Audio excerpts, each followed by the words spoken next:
So, that's a pop. Alright, it's a Saturday night. I got the night to myself. We're trying out some old software. There are a bunch of vintage tech accounts that I follow on Twitter. X, the everything app, if you will, that just post screenshots of old software, and periodically I'll see one shared by these accounts. Microsoft Wine Guide. Well, I love wine, and I love 90s software, so seems like it was a fair thing for me to try out. Got glass going here for the occasion.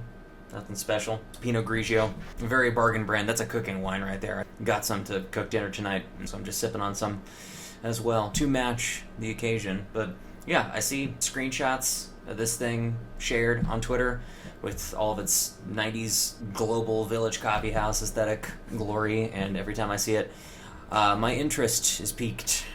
And so I downloaded it off of Macintosh Garden a few minutes ago, and we're going to see if the juice is worth the squeeze.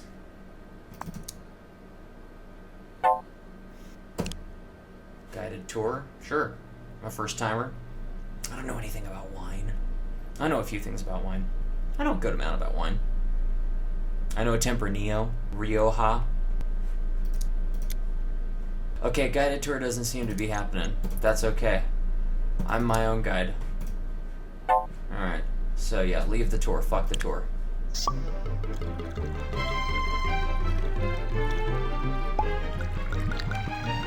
Nice.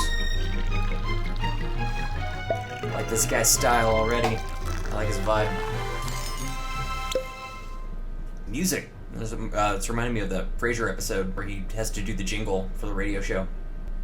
And all this has me kind of feeling like I feel like I should be wearing my Frasier t-shirt right now, but I wore that when I went for a run earlier today, so it is quite sweaty. Good lord, where do we begin? I don't know, I've never done this before. I mean, I've had wine plenty of times, but okay, what's this guy got to say? Hi, I'm Oz Clarke. Welcome to the Microsoft Wine Guide.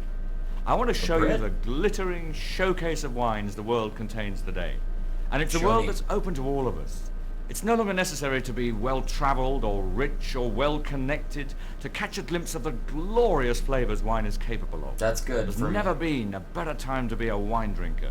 There's never been more good wine around to be tried, and it's never been as affordable as it is today.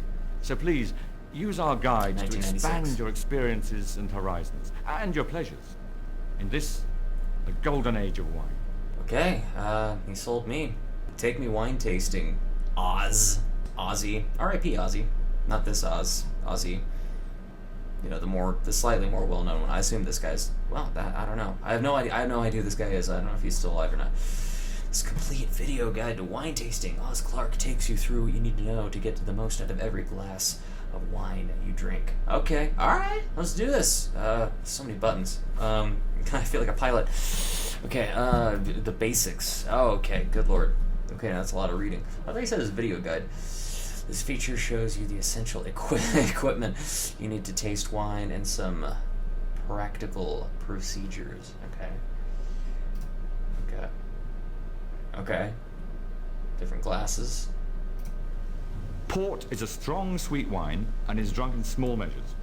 The classic port glass has a relatively modest capacity, but that doesn't stop you refilling it each time the decanter comes round. Say less. He even sounds kind of like Gil from Frasier.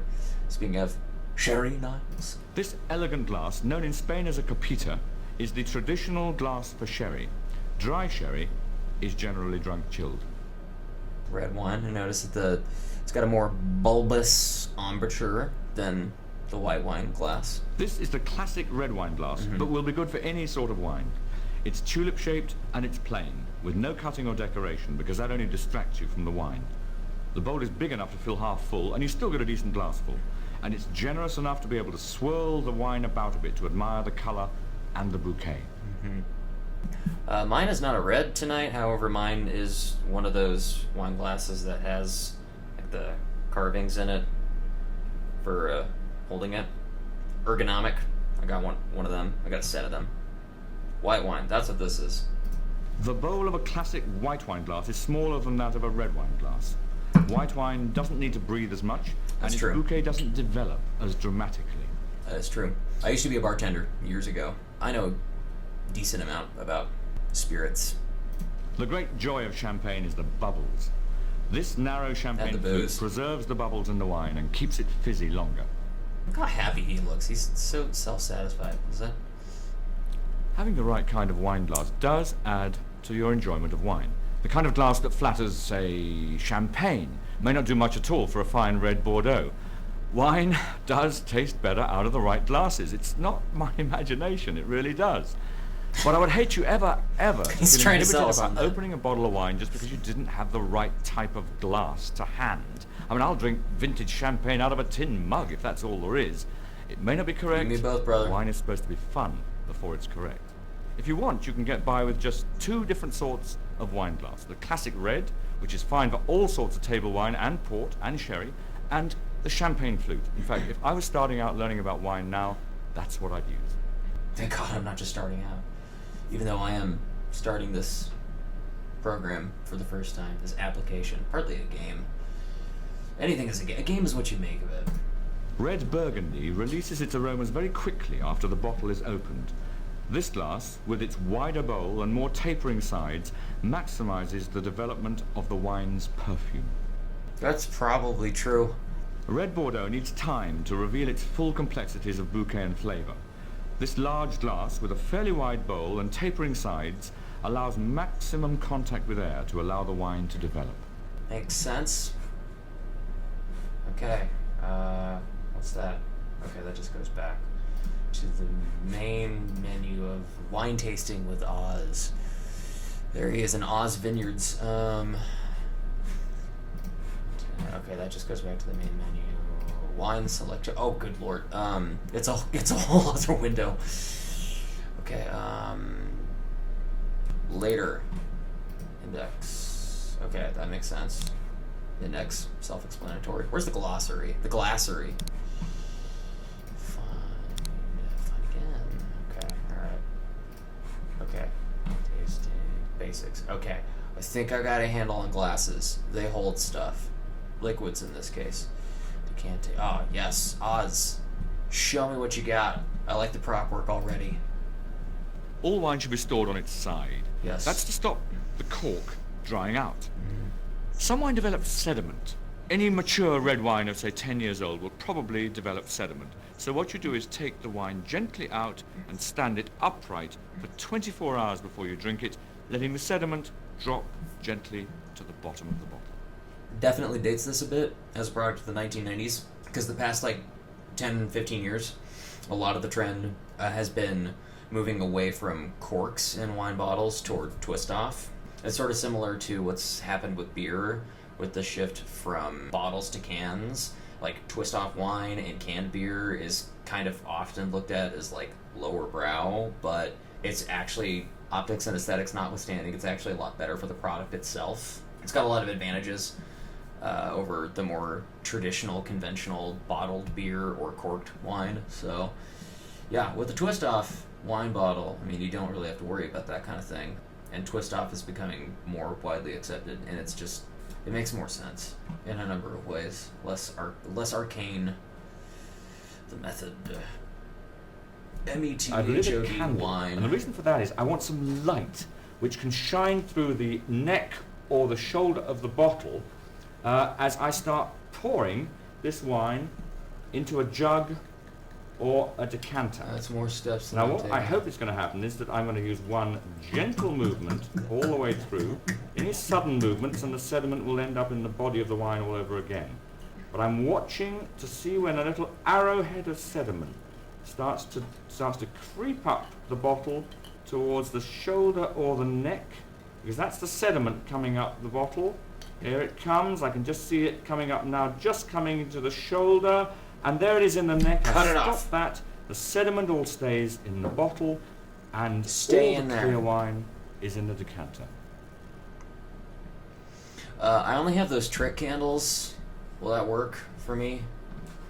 Basics, decanting. Okay, opening the bottle. Corkscrew? Oh man. I need one of them battery-powered things that does all the work for you. I'm helpless. Show me your ways, wise, mighty Oz.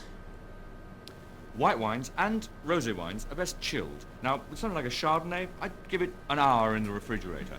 A Sauvignon, a Riesling, a rosé wine, about 2 hours or more. And for older wines, don't over-chill them. 1 hour in the refrigerator is quite enough. I like how we kind of tapered off there at the end.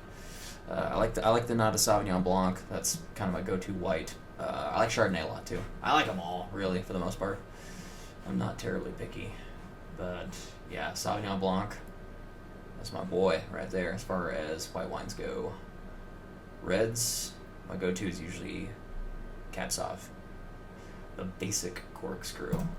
This is the basic corkscrew design, and the one thing all corkscrews must have is a generous helix, one that you can slide a matchstick up and down like that. That will stop the corkscrew tearing the heart out of the cork. So what you do with this is you put the corkscrew into the center of the cork like that.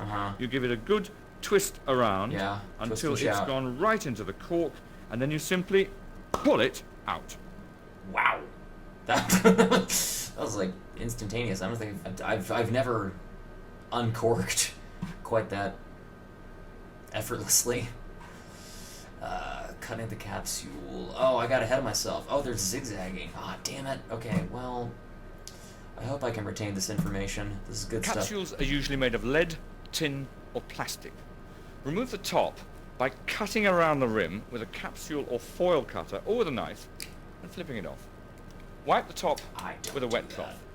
This is particularly important if it's a lead capsule. Yeah, that would make sense. Baby boomer generation has proven that true day after day. Okay, so that's how we cut the capsule.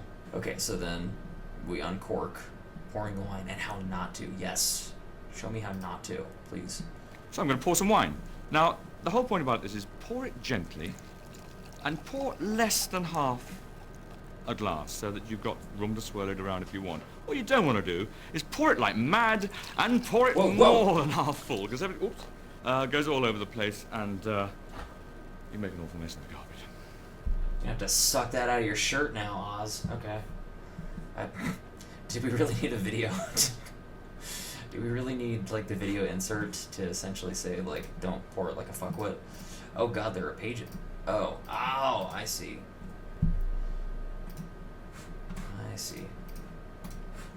Okay, it's these old UXs, and UIs. Oh, good lord. Screw pull. All right, yeah. This is the screw pull, one of the most user-friendly of all corkscrews, because there's just no effort involved. You just turn the corkscrew into the cork, and then you keep on turning, and the cork just comes out of the bottle. Yeah, but where's the fun in that? There's no sport involved. It's like, I don't know. It's like trophy hunting with like a guided missile. That's the best simile I could come up with. Just off the top. The waiter's friend. When I'm at a restaurant, that is me. This is a popular corkscrew called the waiter's friend. Here you twist the corkscrew into the cork, then you put the clasp against the rim of the bottle, but you hold it tightly and ease the cork out. Broken. Okay, well, hang on. No, we're zigzagging, like you do when you drive after a bottle of wine. Cork stuck in the neck. Here's a cork I've been unable to budge with an ordinary corkscrew. So what I'm going to do is use the push it in. Now, you put the longer side of this down one side of the cork, the shorter side down the other side, and wiggle it down like that. Then you twist it and pull it out in one motion. What it also may be useful for is when you have old bottles of wine with very fragile corks. You could just use twist-offs, I'm just saying. Broken cork in the neck, that's always happening to me. Sometimes the cork breaks off halfway down the neck of the bottle. Well, what you have to do, I'm afraid, is very gently push the cork into the wine. Do it gently so that the wine doesn't splash out.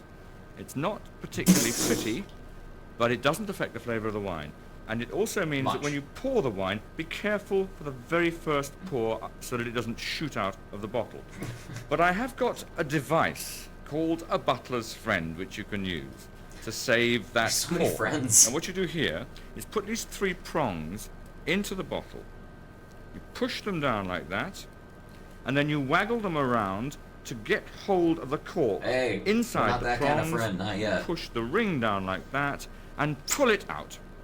And there you've got it. Where's the magician's friend? That's the kind of friend I want to be. I want to know how to do that sigh in half trick. I could work my way into the inner circles, the inner sancta, opening the bottle, sparkling wine. Okay, yeah. I can't say champagne necessarily. We'll see. Opening sparkling wine isn't actually very difficult, but the one thing you must remember is not to let the cork fly out, because you could actually hurt someone. So what I'm going to do here Unless is you're I'm going looking to for a take good the laugh. ring. There's a wire ring in there. I'm going to pull it out like that, and then I'm going to get this gold foil around here, take it off like this. Now from now on I'm going to put my finger over the top there Mr. to Oz, avoid the actual minus cork silver? coming out, and undo this wire cage like that, and remove the wire cage, loosen it up like this. Yes. Hold the bottle. Come in. And gradually twist that cork and twist the bottle at an angle, which will mean that it's less likely to fizz out. And gradually I can feel the pressure building up against my hand. The cork is slowly easing out, and there it is. I mean, you don't want it to shoot across the room unless you're looking for a good bit, but you didn't even let it pop, man. That was a whisper at most. Disappointing. Pouring. Letting it breathe. The best way to do this Important. is to tilt the glass like this, and then pour the wine Same down applies to beer. the side of the glass. You want head, but you What don't want happens too then much head. is that the bubbles actually stay in the wine rather than spilling all over the place. Cascading, and you if certainly you don't will. want to do this, because what happens if you pour the wine like that is, whoops, here we go. Exactly, it goes all over the table. I could have and taken you your lose word most of for the it. fizz. And don't use these coupes, these champagne coupes, because what you get then is a brief flaring of bubbles, and you're left then with still wine. Well, I mean, if you're serving cooks, that's fine. But I mean, you wouldn't use a coupe for something like that. Coupe would be for like certain cocktails. One fail-safe Someone. method of getting the champagne cork out without it shooting out and hurting anybody is to put a cloth over the top of the bottle. I Now I've want to removed hurt the someone. foil from the top. Now what I'm doing is twisting the wire cage off underneath there, Twisting my holding the wire wire cage and the cage. cork, and easing both of them out at the same time. We covered the basics. I feel learned. Yeah. How to taste wine. Oh, it's not working. It's a stupid bit. I shouldn't have done that. Oz Clarke demonstrates his personal tasting method and shows you what to look for and what to avoid. Tasting procedure. Oh, yeah. Nose deep in it. Yes, let's go. Bring it to me, Oz. Look. The first thing you do when you're tasting wine is to look at it. Now hold the glass by the stem and get something white so that you can look at the colour against a white background. You can see whether the wine's clear or hazy, and you can get some clues as to the character of the wine. I don't have a stem, and I don't have much white to... I give it a smell. The next thing to do after you've looked at the wine is to smell the wine. Now, I'm swirling the wine around in the glass, and the reason for that is to push the aromas from the surface of the wine right up to the top of the glass. It's just like if you smell My bad. a rose in the garden. You smell the rose, and it's a nice smell. But take a couple Sometimes. of petals off the rose, Not according to Outcast. crunch them in your hand, and then smell them. And it's a much, much more powerful aroma. That's exactly what I'm doing with the wine. And when you smell it, take note of your first impressions, and they're going to give you lots of clues as to what the wine is finally going to taste like. Yeah, I can't really swirl it in these glasses with the finger cutouts, but it's got a good nose feel. Taste. There we go. That's what I'm here for. Oh, he's got a scoring system. May I, sir? Teacher? Now I'm ready to taste the wine. What I've just done there is put the wine in my I mouth have a feeling and you already breathed have. through it so the air can release flavours in the wine. Then I've swallowed it, and then I've breathed out through my nose. And the reason for that is the tongue itself only registers sweetness, sourness, bitterness, and salt. All aromas, flavors, and perfumes are registered and transferred to the brain from the nasal cavity. Now register your first impressions and use words that mean something to you. Occidental, Manticore, Yarn. Several years ago, I worked for a software company that did software for beverage distribution companies, like route accounting, logistics. We would have like an annual get-together with a bunch of the clients, various bigwigs in the beverage distribution industry. There were some wine distributors that were clients of ours, and I remember at one of those like week-long conventions when we'd fly them out here. The mornings and afternoons, it's symposia and it's TED Talk bullshit, talking about synergy and business strategies, all that kind of jargonistic shit. But then, like, in the evenings, it was just like everybody went out and went to all the bars and got drunk. But I remember schmoozing and kibitzing and whatnot with some of the big wigs from some of our wine distribution clients. Getting, years ago, some good how-tos, some good tips and tricks and do's and do not do's about how to, correctly drink wine. I specifically remember one of the things that they specifically said. If you have stem glass, I don't have a stem glass here, but like don't grab it by the bulb, grab it by the stem, because you don't want the body heat going into the glass and affecting the temperature of the liquid. You want to mitigate that as much as possible. So I know a few things, is what I'm trying to say here. Asses. Yeah, brother. I've looked at the wine, I've smelt the wine, I've tasted the wine. Love now the I'm wine. going to take a moment to Lived consider and all the laughed. elements and the flavors together. Are they all in balance? Is the combination pleasing? Depending on the context, this may also be the time to write down some of my impressions. This is the way I'm going to build up my personal vocabulary of tasting descriptions for future reference. I need a pen. It's too late. Oh wait, he's got a scoring system. As well as making notes about the wines they taste, many people like to give each wine a score.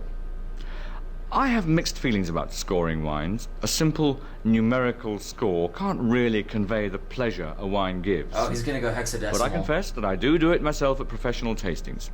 I find it a good discipline for forcing me to come to an overall assessment. But I don't publish my marks, and you won't find scores in the wine encyclopedia here. Yeah, If you're going to score, you should mark the appearance, the bouquet, and the taste. Whether you are scoring out of 10, 20, or 100, I suggest you allocate the following percentages. 10% to appearance. This is the least important, and to be honest, if you wanted to add this 10% to bouquet, I wouldn't object. No, me neither. 30% to bouquet. Much of the beauty and fascination of old wines in particular is conveyed in the bouquet. 60% to taste. 60 to taste. This is what it's all about. The total sensation when you taste and indeed drink the wine. And this should be awarded the greatest percentage of the marks. Add all these up and see whether the marks tally with the overall impression of quality and pleasure that the wine gave you. Yeah, if there's one thing you need when you're getting hammered, it's discipline. Okay, now I know about the scoring system. I did not jot down those ratio, so I'm gonna come up with my own scoring system. It's gonna be like animal stickers, like when you're in kindergarten or Montessori school. How old is it? Where does it come from? What does it taste like? These are questions I always ask when I'm getting to know someone. Looking carefully at the color of any wine will tell you more than you might imagine. I would guess that is more like a Pinot Grigio or a Sauvignon Blanc, and then that, you can't see where I'm pointing. That's why I have this cool thing that's called a mouse. That's probably more like a Sauvignon Blanc or a Pinot Grigio. That looks like a Chardonnay to me. If we're just going like the basic types that you would customarily see in like a grocery store. But I mean, I'm not the expert here. Let's see what the grand Oz has to say. The appearance of the wine can give me important clues as to the character of the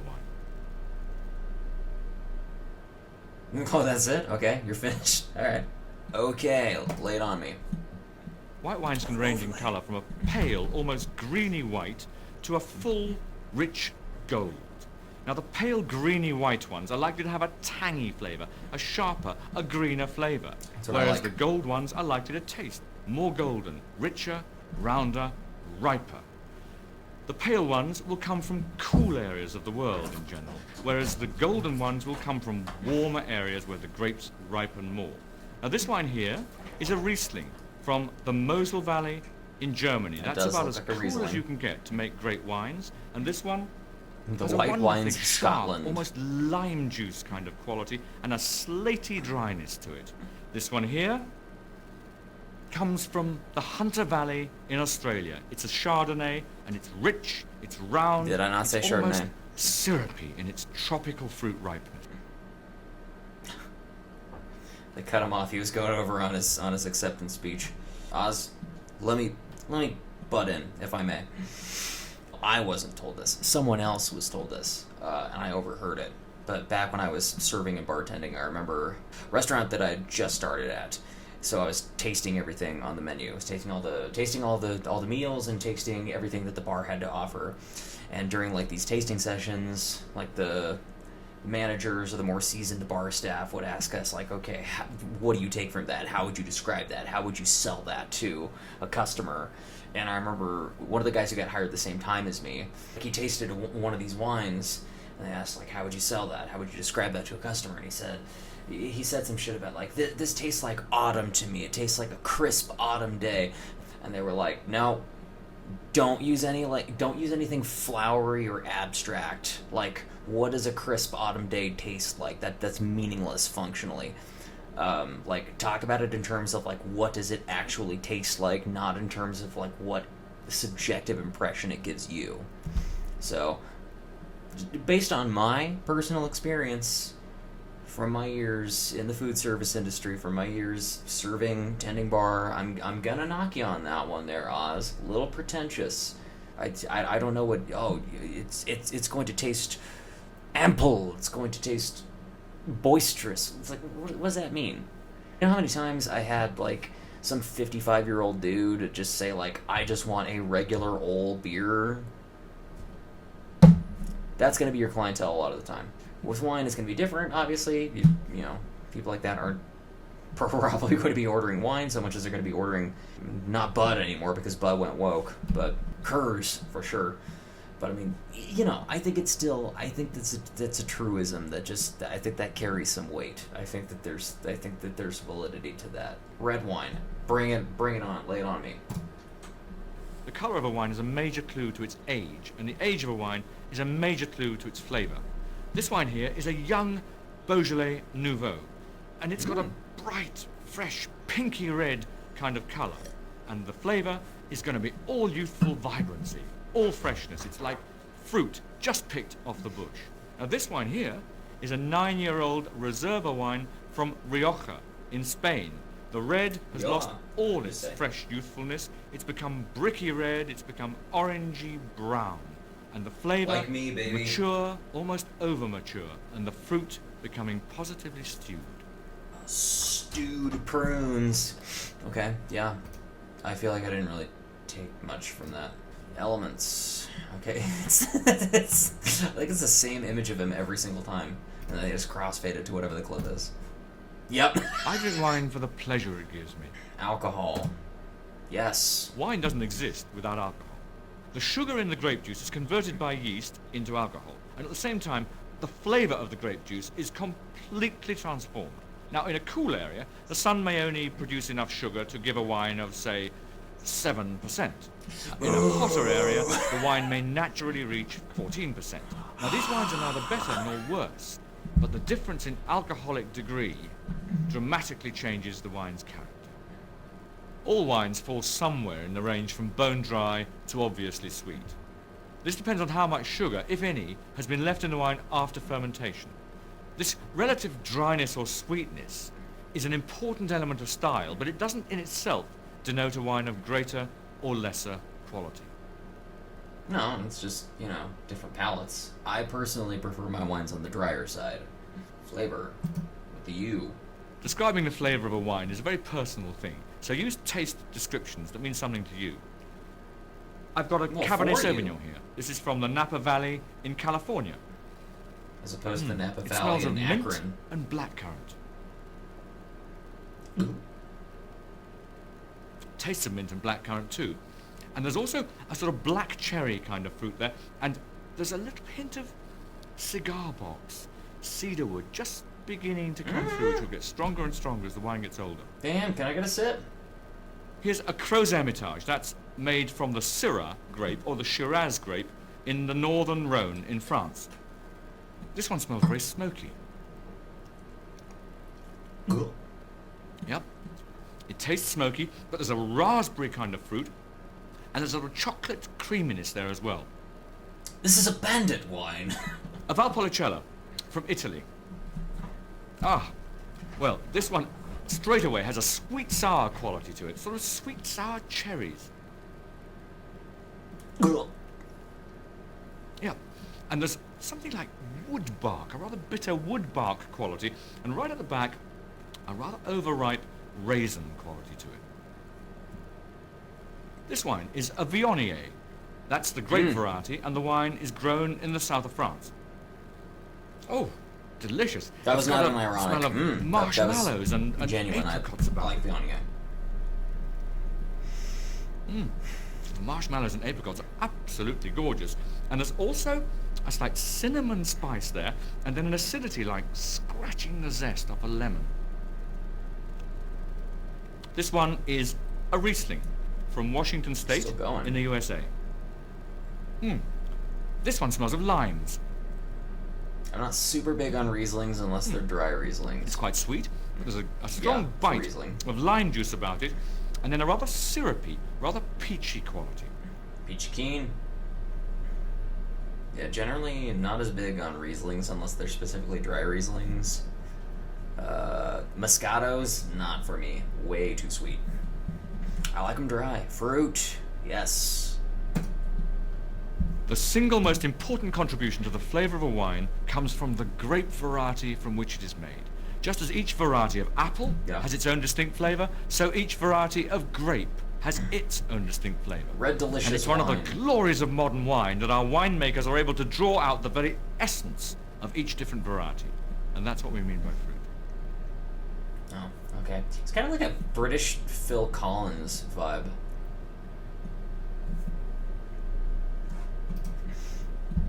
Botrytis, or noble rot, is a fungus that affects just a few vineyards all around the world, notably in Sauternes in France. It shrivels the grapes and it intensifies the sugar, and all the great sweet wines of the world are made from grapes affected by botrytis. I've got a Sauternes It's like here. Pokerus. Excellent year. What do I get? A very pineapple-y fruit, butterscotchy, a sort of peach syrup, lanolin kind of texture. It's a flavor as well as a texture, and it's quite unique.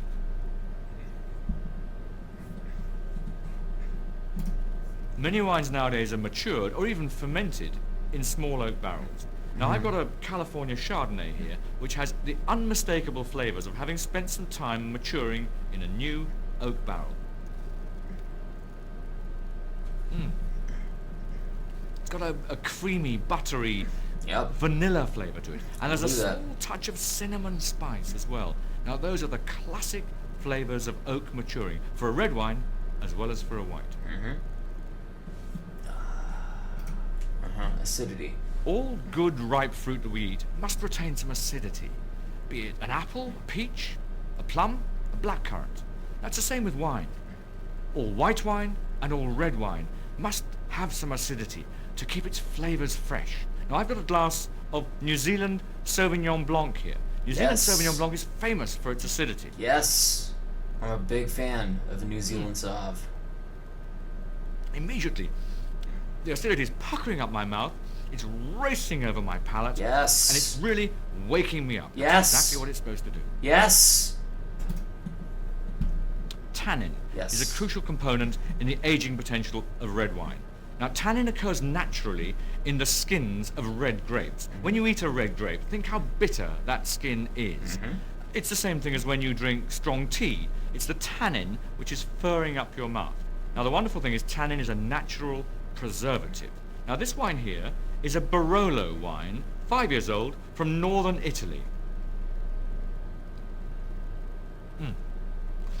As soon as I have it in my mouth, I get a bitter, a salt, on my gums. Now, Yep. that's not very pleasant now, but it's going to allow this wine to age very, very gently for the next 10 to 20 I years. enjoy it. Faults, of which both I and California have many. Geology joke. What you got for me, Oz? Unfortunately, some wines do have faults. There are 4 common faults. Corked. This doesn't mean that bits of cork have crumbled into your wine. That's annoying, but perfectly harmless, and it doesn't mean your wine is corked. Occasionally, however, during the manufacturing process, the cork can become infected, and this infection imparts a peculiarly pungent flavor when the cork comes in contact with the wine. I can best describe it as dank, moldy old socks. Moldy socks? No, thanks. Oh, that was prop wine right there. Mark, it's corked. Wine tastes like shit. It's ice fucking cold. On cinema, at the cinema. Vinegar. Wine begins to get vinegary when acetic bacteria attack it either in the fermentation tank or as a result of infection in the storage barrels. Oh, I'm certainly not going to put that in my mouth. Vinegar. Thankfully for these purposes, that was just a glass of red wine vinegar, so you're in the clear there. High in sulfur, he called it. Sulfur is an important antioxidant used in winemaking, but applied sloppily, it can ruin the taste of a wine.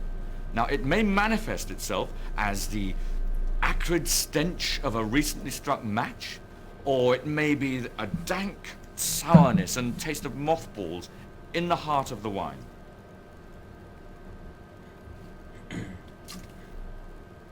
Dankness and mothballs. Sulfur. We know he's just acting. Those weren't actual examples. Too much contact with air can harm a wine. This can happen in the fermentation tank, in the barrel, or in the bottle. In a red wine, it manifests itself as a kind of mushroom prune flavor. In a white wine, it starts with a raisiny flatness and can go on to a drab, bad sherry kind of flavor. And in either case, red or white wine, the color tends to go brown.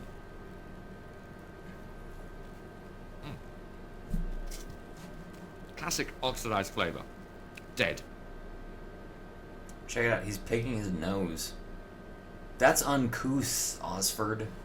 Okay, we know how to... Hang on. Do I know?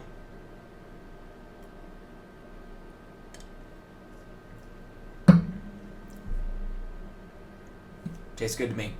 I know how to taste wine. Okay. Tasting too... Oh my god. Okay, that's entirely too much. Okay, I'm drinking a Pinot Grigio right now. Is Pinot Grigio on here? No. However, I did mention I like New Zealand Sauv Blancs a lot. God, it's like I'm in school. There's a transcript. Oh my god, what is this, Nightline? Does anyone get that reference? Because I barely get it. That's how I launder most of my pop culture knowledge, is either through The Simpsons or Mystery Science Theater 3000. Show me the money. Great ass. This is a Sauvignon Blanc wine from the Marlborough region in the South Island of New Zealand. Now, in a remarkably short time, New Zealand has become recognized as the world leader for Sauvignon Blanc wines. And the reason is simple. The wines are so wonderfully, marvelously aggressive. They're love 'em or hate 'em wines. I love 'em, but if they're a bit too much for you, don't worry. Now, I look at the color, and it's positively unthreatening and What nice. does that mean? That's Pale meaningless, green color looks fine to me. Then I smell it. That's more like it. What have we got? We've got Like how he's frozen asparagus. there. I mean it, we have got asparagus there. We've got gooseberries. You know what gooseberry jam is like? That sort of curious mixture of aggression, tartness. but I did sugar cook some too. asparagus Got with that. dinner I tell you what tonight, you've also so- got. You've got canned peas. Okay, we've got cut grass, we've got green apples, lemon, all that kind of stuff. There's a Canned lot pea. of stuff in there. I'll try and get the courage together to taste it.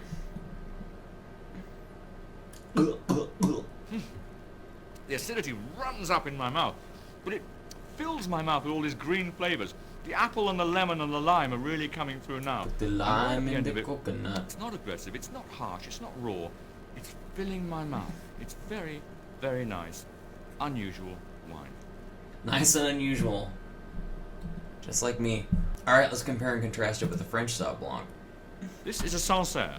It's made from the Sauvignon Blanc grape in the Loire Valley in France. Now, as soon as I think of the Sauvignon Blanc, I want snappy, tangy flavors. But in France, often the soil and the microclimate also have a strong effect on the flavor of the wine. Let's see if they do here. Well, we certainly get the Sauvignon color. It's nice and pale. He's gonna take Again, us and go, green nope, not this tinge time. coming into the wine. Nice, pale, green-looking wine. It doesn't have a rush of strong green fruit flavors. What it does instead is have a rather cold, chalky quality. There's a slight coffee bean kind of smell. And in fact, this wine is grown on flint soil. That's relatively rare, and I feel as though I can smell it in the wine.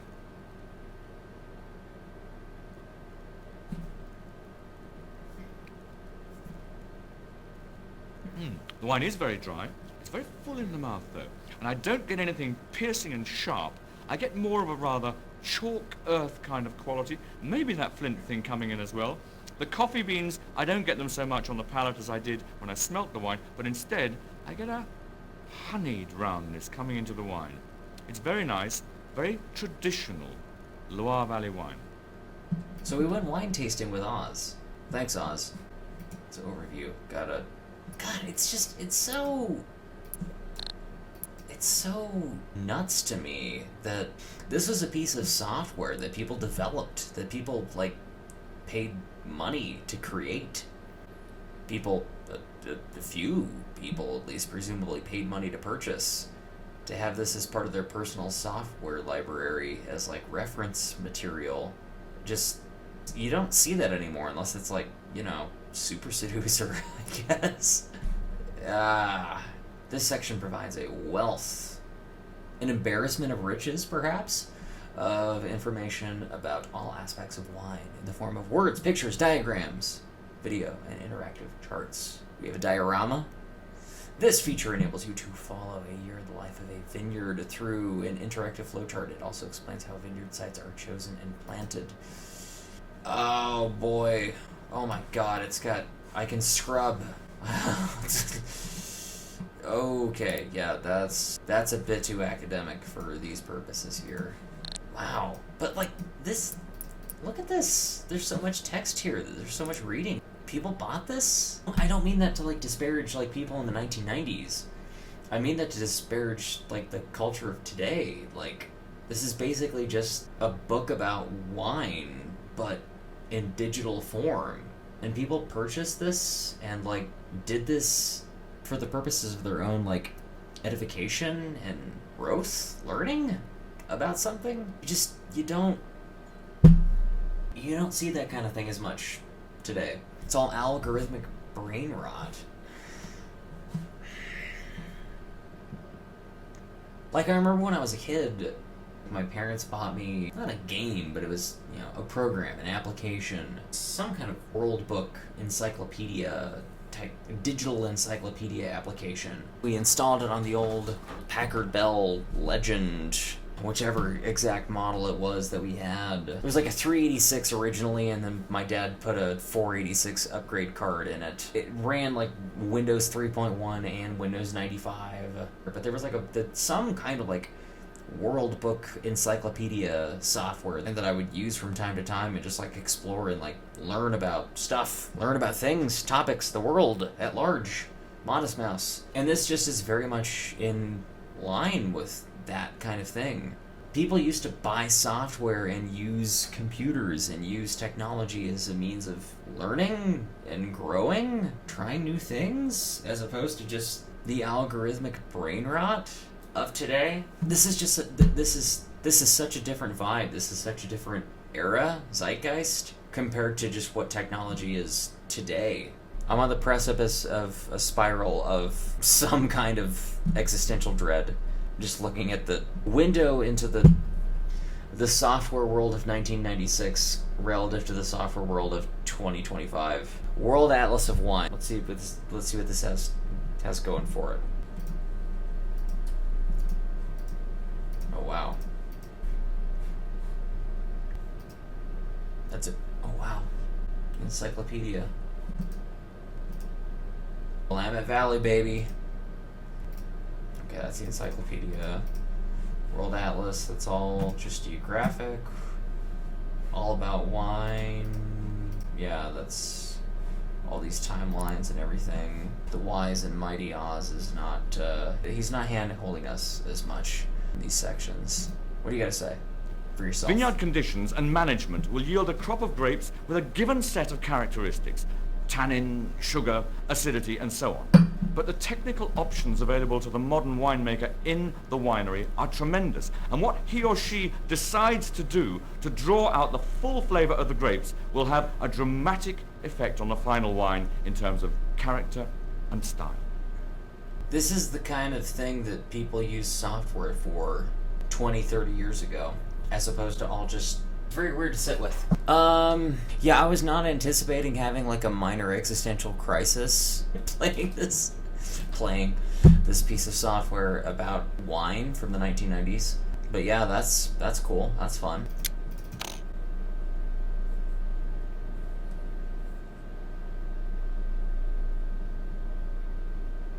Much to think about wine and just the human condition at large in 2025. Not all good things to think about, but yeah, that was a little taste of Microsoft Wine Guide featuring Oz Clarke. Thank you, Oz. Yeah. Today it's all TikTok and X the Everything app. Much to think about.